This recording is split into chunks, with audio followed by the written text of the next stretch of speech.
To mindful before meaning. Oh, look at that. It's my favorite YouTube channel. Gotta smash that subscribe button. So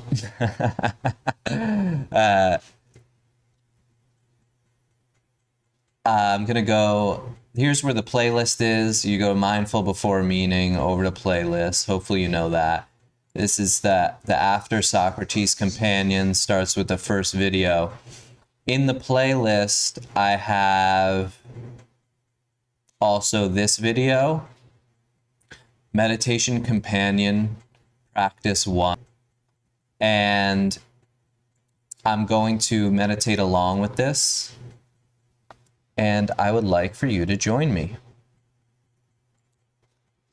Let's see how this looks.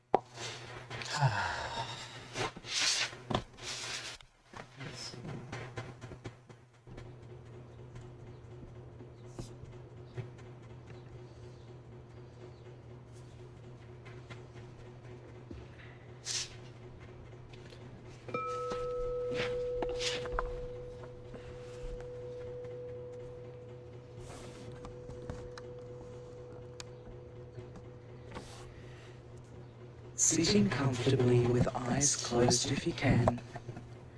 Gently rock the body back and forth, finding your center. Then side to side, feeling that sweet spot of upright posture.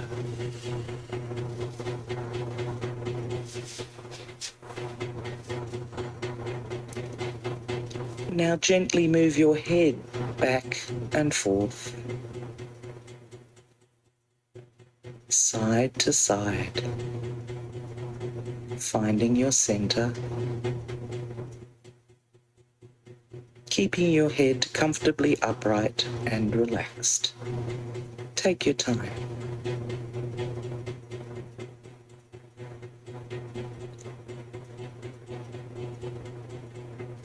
Open your chest out, shoulders relaxed and down, hands resting in your most comfortable place.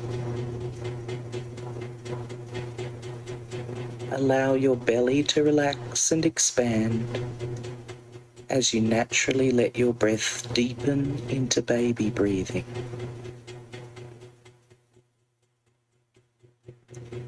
Relax your legs, feet flat on the ground. Relax your face.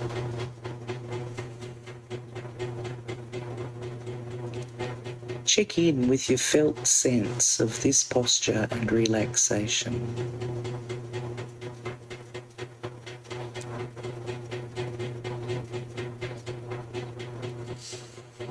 Sitting as still as a mountain, but as alert as a warrior.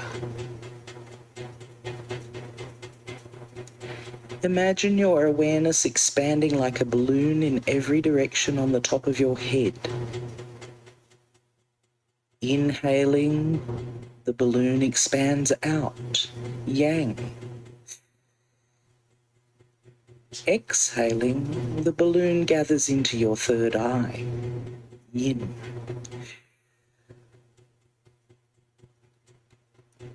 Let your awareness open, draining down into the throat. Inhaling, expanding in all directions, yang. Exhaling, gathering inwards, yin. Opening and draining down into the heart space. Inhaling, expanding. Exhaling, gathering inwards. opening, melting, draining down into the solar plexus. Inhaling, expanding in all directions. Exhaling, gathering into the center. Opening, melting, draining down to the dantian, in and down under your belly button. Inhaling, yang. Exhaling, yin. Opening, draining down to your sitting bones, letting your awareness pool there like water, sinking into the earth, grounding, rooting like the roots of a tree. Allow the roots to nourish you, taking nutrients up through your whole body, feeling calm, stable, and energized.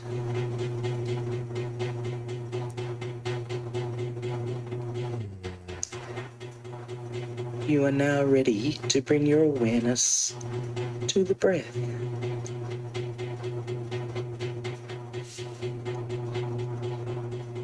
Feel your breath as it moves in and out of the body. You can help yourself track it by thinking in as you inhale and out as you exhale.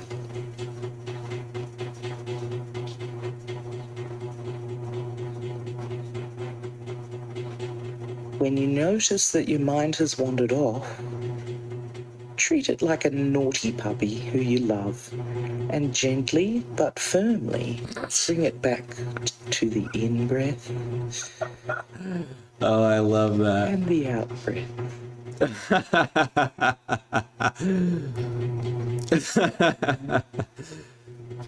That was a good one. Out.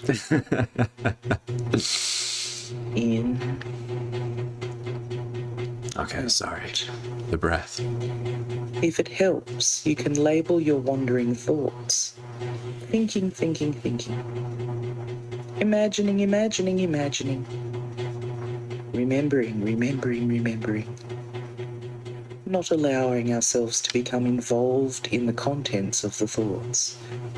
Just noticing, labeling, and returning to the breath. In, out. In, out. At your own pace.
Yeah.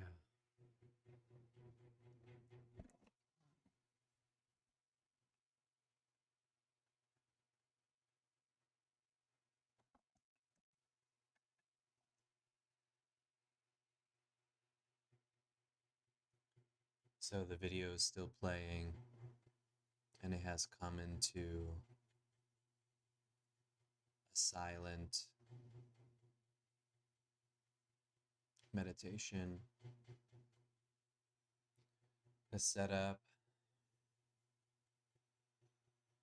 deep belly breathing,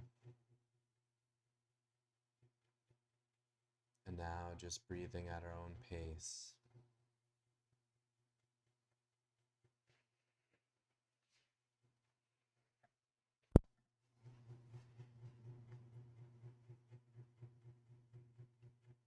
I think that I will come back to that on my own to meditate. I really enjoyed that. I'm going to pause it right here. So that's in the playlist.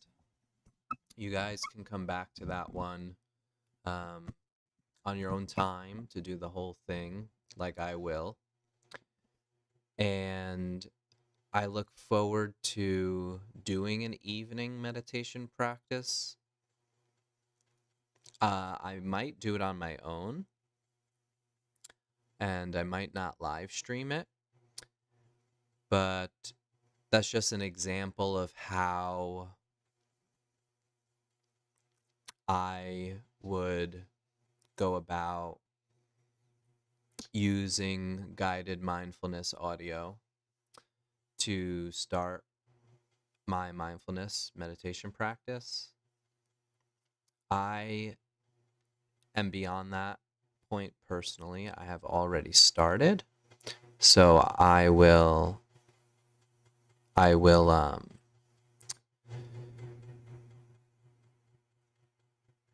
on, I'm adjusting the audio here. I hope you guys could hear that well. I will do that meditation on my own.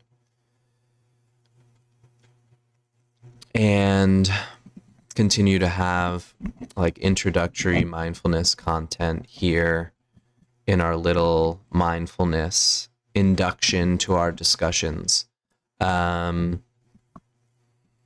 that is a video that was created on a channel and shared with someone who's also going along the John Vervaeke After Socrates series, and they created their own companion content. So it's really cool to see other people doing that. I am done with episode 1 and I'm moving on to episode 2. I have all of the readings. And I'm ready to start deep diving and really digesting episode 2. So I hope to maintain an organic pace for myself where I engage in the practices on a daily basis, the imaginative practice, the dialogue practice, and the study. I will Let's see here. Put that up as I go and grab my book.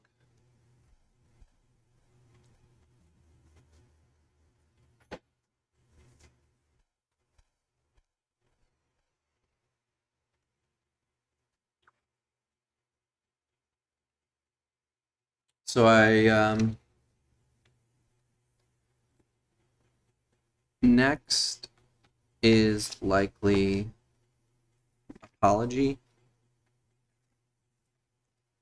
I have some weird discoloration on there. Apology starts on page 17 in my edition. The complete works of Plato. Here we go. Apology. This work is universally known as Plato's Apology of Socrates, in defense to the word apologia, that stands in its Greek title. In deference to the word apologia that stands in its Greek title. Actually, the word means not an apology, but a defense speech in a legal proceeding. And that is what we get. Certainly, Socrates does not apologize for anything. This is not really a dialogue, except for an interlude when he engages one of his accusers in the sort of question and answer discussion characteristics of Plato's Socratic dialogues. We see that Socrates delivering a speech before his jury of 501 fellow male Athenians. At the age of 70, he had been indicted for breaking the law against impiety, for offending the Olympian gods, Zeus, Apollo, and the rest, recognized in the city's festivals and other official activities. The basis of the charge, such as it was, lay in the way that, for many years, Socrates had been carrying on his philosophical work in Athens. It has often been thought that the real basis for it lay in guilt by association. Several of Socrates' known associates had been prominent malfeasants in Athens' defeat in the Peloponnesian War, only a few years earlier, and the oligarch reign of terror that followed. But an amnesty had forbidden suits based on political offenses during that time. However, much of those associates may have been in the minds of his accusers and his jurors, too. However, much of those associations may have been in the minds of his accusers and his jurors, too. Plato makes him respond sincerely to the charges as lodged. After all, these would be the ultimate basis on which he should or should not be found guilty of anything. So he takes the occasion to explain and defend his devotion to philosophy, and the peculiar ways he has pursued that in discussions with select young men and with people prominent in the city, discussions like those we see in Plato's other Socratic works. He argues that, so far from offending the gods through his philosophizing, or showing disbelief in them, he has piously followed their lead, particularly that of Apollo, through his oracle at Delphi, in making himself as good a person as he can, and encouraging, even goading, others to do the same. The gods want, more than anything else, that we shall be good, and goodness depends principally upon the quality of our understanding of what to care about and how to behave in our lives. philosophy, through Socratic discussion, is the pursuit of that understanding. This is, of course, no record of the actual defense Socrates mounted at his trial in 399 BC, but a composition of Plato's own. We have no way of knowing how closely, if at all, it conforms to Socrates' real speech. In it, Plato gives us the best, most serious response to the charges that, on his own knowledge of Socrates, Socrates was entitled to give. Was Socrates nonetheless guilty as charged?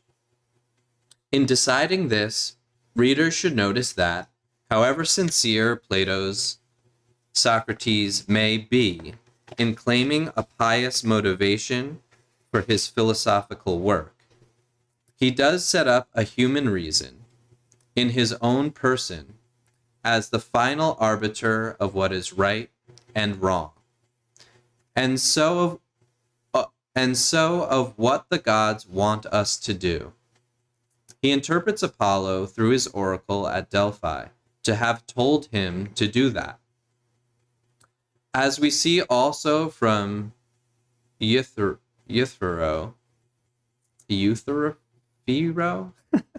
sorry, my Greek pronunciation isn't great. Euthyphro.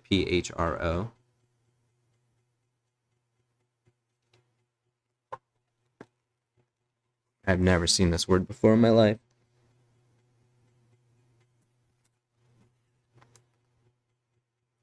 Anyway, I'll have to look that one up. It's the pronunciation of another Platonic work. Also, we see from Euthyphro.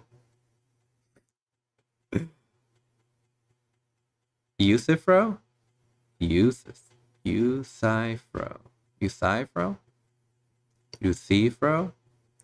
He has no truck with the authority or myths of ancient poets, a religious tradition, and divination to tell us what to think about the gods and their commands or wishes as regards ourselves. As we see also from this other writing by Plato, he has no truck with the authority of myths or ancient poets or religious tradition and divination to tell us what to think about the gods and their commands or wishes as regards to ourselves. In democratic Athens, juries were randomly selected subsets, representatives of the whole people.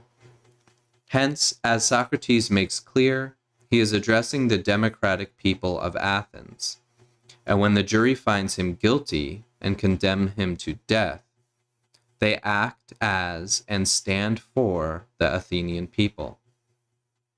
Did Socrates bring on his own condemnation, whether wittingly or not, by refusing to say the sorts of things and to comport himself in the sort of way that would have won his acquittal? Perhaps.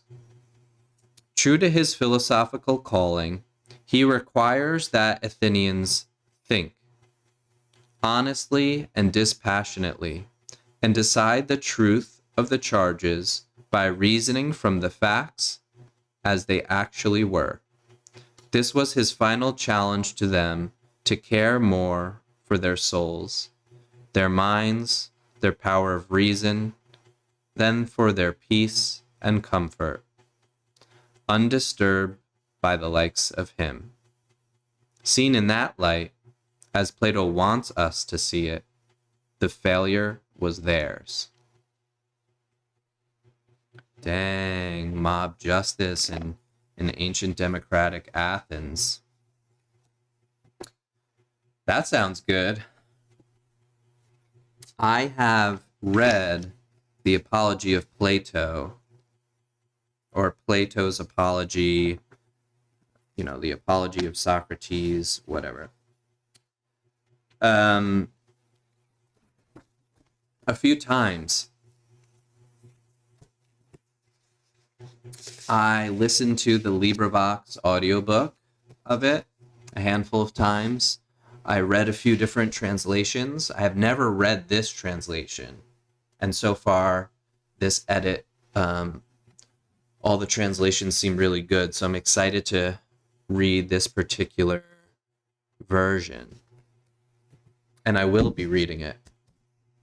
But I know the story. And it is the story of Socrates, who is sort of a rough,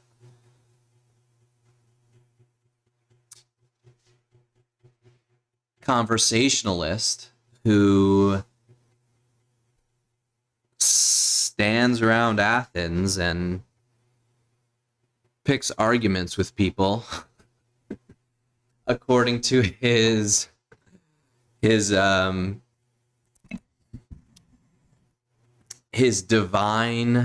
alleged divine encouragement to do so. See, I guess Socrates kind of made a name for himself in Athens, and allegedly Apollo, through the oracle at Delphi, said that Socrates is the smartest man, the world's smartest man. But Socrates didn't believe that himself, so he set out to prove the oracle wrong, or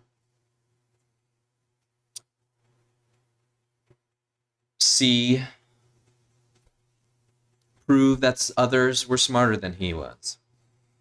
Oh, so he went around and questioned people about things that they were an expert in and stuff like that, in this abstract,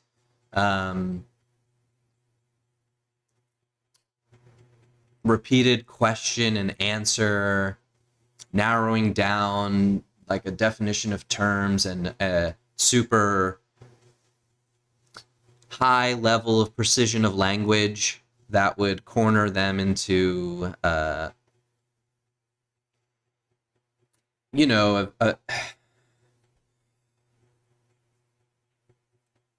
don't know, a particular interpretation. And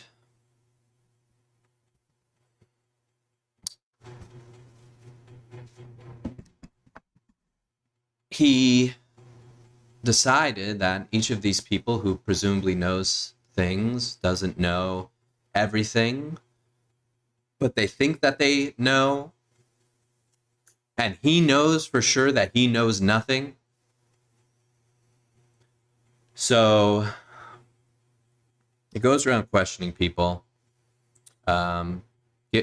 since he's essentially like this vagabond philosopher, homeless guy, he, I suppose, becomes sort of this like towny favorite of the young men of Athens, the youths, and so they'll listen to him and stuff like that. And the accusation is that he corrupted these youths, but Plato portrays him as only ever challenging all of these people to be the best version of themselves they could be, to pursue ideals, perfect themselves in virtue. And, he kind of like has this goodwill and love into helping these individuals live the best life that they can. And he talks about these ideals and stuff like that. And it's something like this, I guess. And then he's brought on trial for corrupting the youth. And he's arrested, and he's given the option by his comrades, his allies, he's given the option to basically be broken out of jail or to escape on ship before he must stand trial, and he refuses. And he articulates a defense for himself. He apologizes in the beginning for speaking, as a layman, not as a sophisticated orator, that he will just talk in his usual casual style. And that's what I remember, essentially. And I got really fascinated by this story because it's kind of an archetypical representation of someone who, despite having the best intentions and having like a noble pursuit, engages with people in a way that will hopefully encourage them to maximize the quality of their life, to do what's best for themselves. And he sort of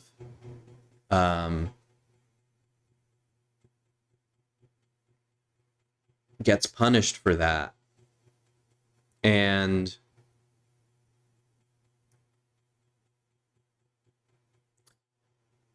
he sort of stands as this innocent, good-willed person who's falsely accused, yet gets convicted and chooses, arguably, to martyr himself under these circumstances by drinking poison hemlock to kill himself. I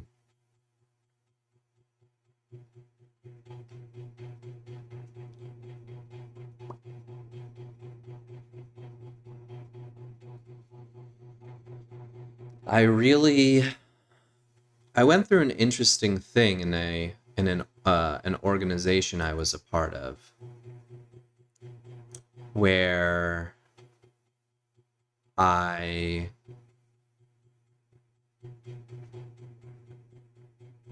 was a member of it and played a major role in supporting it to the best of my ability. I wanted the members to grow and create a brotherhood where they could ally with me in perfecting ourselves in virtue, working out, studying, getting good grades. And I was kind of hard on them and critiquing them from the ways they fell short from what I could see in them as their ideal, their masculine ideal. I would tell them things like, life isn't a zero-sum game. You don't have to sacrifice in one domain. You can have it all. You can have a well-balanced social life and be healthy and fit and get good grades and have good relationships with people and have fun. And I didn't develop very close relationships with these individuals because they weren't really interested in allying with me in developing those things that I knew I had to spend all my time developing in myself. And then some things changed in my life and I saw this coming and I wanted to leave the organization, but I knew that they needed me. So I did my best to stay, but basically the minimum amount of involvement and obligation to kind of keep the lights on and stuff like that. And when they kind of took offense by this deprioritization that I did, they ended up sort of like putting me on trial to like revoke my membership. And all of the things that they accused me of, so it was like my absence had created, it was a very toxic organization from my perspective, unfortunately, with a lot of groupthink and negativity bias and just not a lot of focus or determination or even like competence by the members who were the leaders. It was just a fully independent organization, essentially. And at some point in time, they kind of ruminated about this, my neglecting the organization, and in some part that could be fair. But all of it turned into like a communist struggle session, because they basically ended up, so we had a meeting, and essentially, I won't get into the details. It ended up going where around the room, all of them just laid into me with like these really bizarre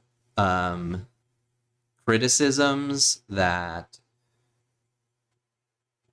just proved to me that like it would, like, they didn't even know who I was. Like it just didn't make any sense. And but they were mad, right? They needed to blame someone for why they were not thriving in this organization together.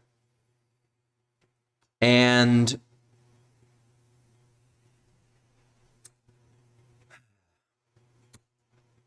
essentially, the organizational psychology got so bad because they neglected to do all of the things. Like, I couldn't save it, right? They neglected to do all the things that I saw this coming. So now they were young men, and I was more experienced and older and more mature. I just had a different life than them at that point. I had been in student government. I worked a good job. I was in a committed relationship with a wonderful woman that I loved, and they were just like starting to try to figure out their adult lives. They didn't have ambition. They didn't have answers. They didn't know what they wanted to do. And I tried my best to help them with all of that. And they just didn't really show up for that. So there I am in this struggle session with all of these people saying,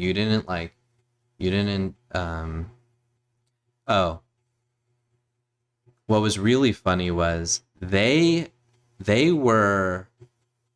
there was a rumor. So this happened in college, and there was a really nasty rumor about me that had gone around a little bit, and I've heard about it.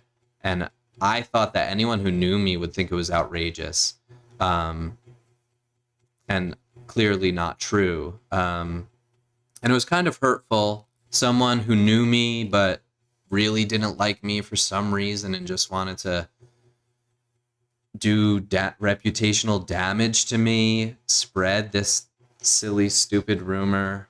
And they were They were they were acting like this rumor was true. Like, look, this is what people think of you. This is like the reputation that you have. This is who you are. And I'm like, as if the thing rumored about was true when it wasn't. And I'm like, all of you, wait a second. All of you have heard this rumor about me, and you're just now talking to me about this? Like, you've known this was going on? Did you come to my defense in those conversations where you overheard this slander?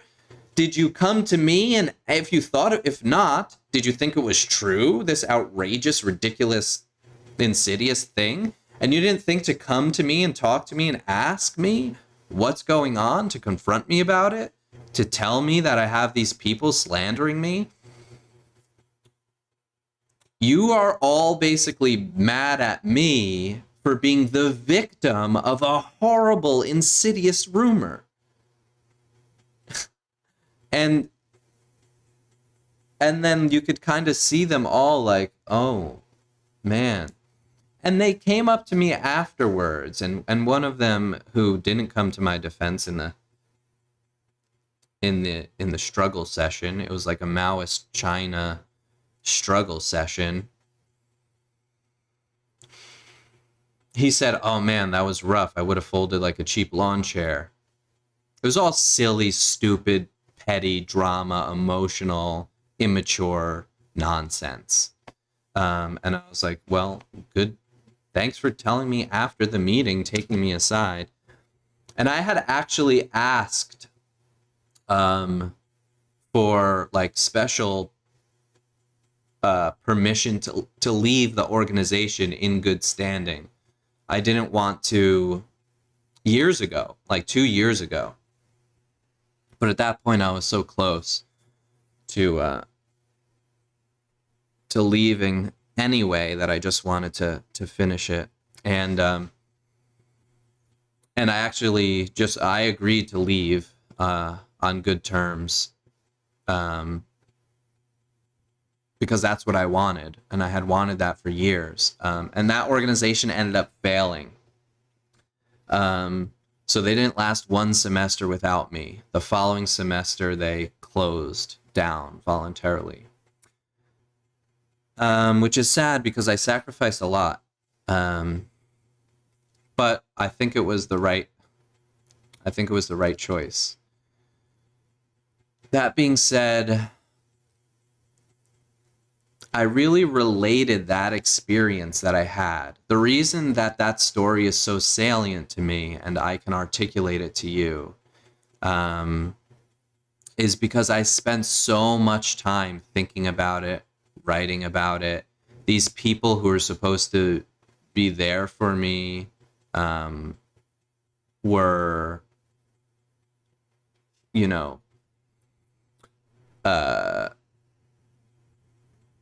hitting me with this stressful thing that I have to navigate, another thing that I have to do and deal with at a time when, I was personally struggling. And not only weren't they there for me or helped me, but they somehow, believed this rumor, were mad at me for being someone who I wasn't, essentially. And there was an individual in that room who knew for sure that the rumor wasn't true. And I asked them to come to my defense, and they did. And I said, see, it's clearly not true. But I'll leave. Thanks for offering. And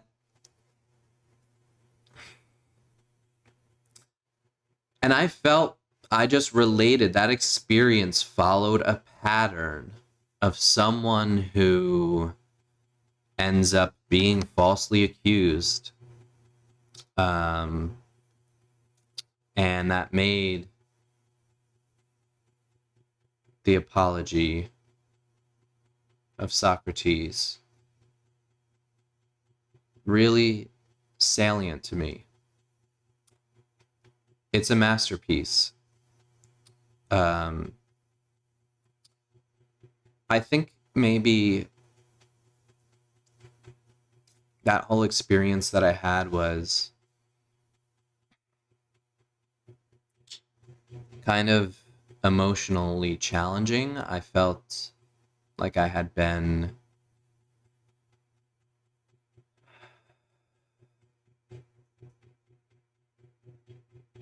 sort of had treachery committed against me, that I was sort of abused, and people who were supposed to be my allies turned into my accusers on false, antithetical, an accusation that is obviously opposite. To be accused to have malintent towards a group, towards them, when I had nothing but love and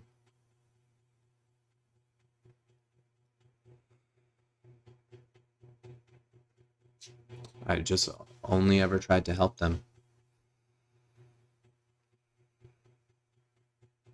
And that's sort of what happened to Socrates. In this story, it is the archetypical story of that phenomena. And I think that every human being knows what it feels like to have those whom you love betray you in a small, casual way, in a day-to-day way, or in a big, huge, catastrophic way. Friends, family, those in authority, people we look up to, teachers, police officers, cops, cultural leaders, our heroes, all kinds of people.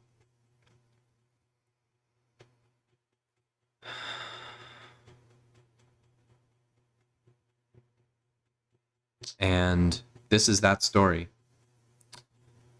To be unjustly accused, falsely tried and convicted. Think of how many people are in jail cells right now, all over the world.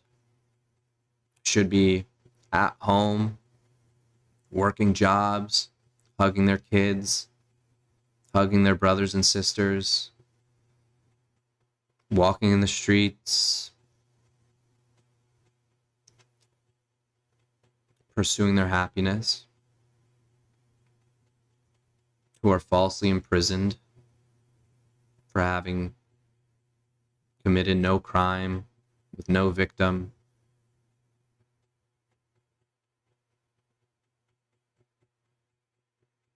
It's a tragedy. It happens every day. So it's really a critique of institutions, of ideals, of justice, of processes, of our society, of each of us.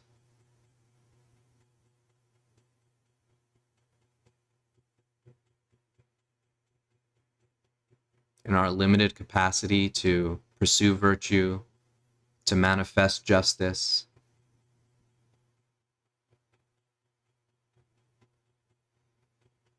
to reason towards the right choices, to use our discerning judgment and our wisdom to make the right choices, both as individuals, in our relationship with each other, as citizens, as participants in our community, in our economy, as traders, employees, friends, brothers and sisters, and fathers and mothers, and aunts and uncles, and people on the side of the road, on the highway.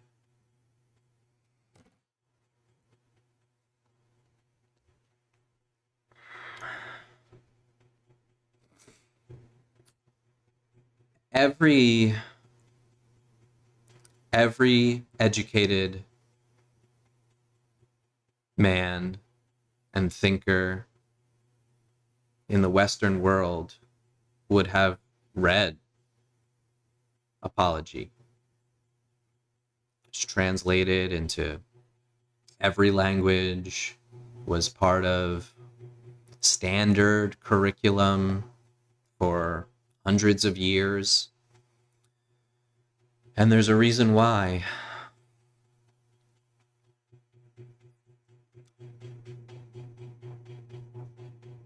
Good old Plato, the original. Oh, gotta love it. All right, guys, thank you for being here with me through all of that. You know, that's a part of the dialogue practice. There was a little bit of an imaginative practice. I don't know that they should always be divisible. But I think that is, we got at something there about why participate in these dialogues. And that is because they point us towards universalities of the human experience. This is our culture. This is our intellectual tradition.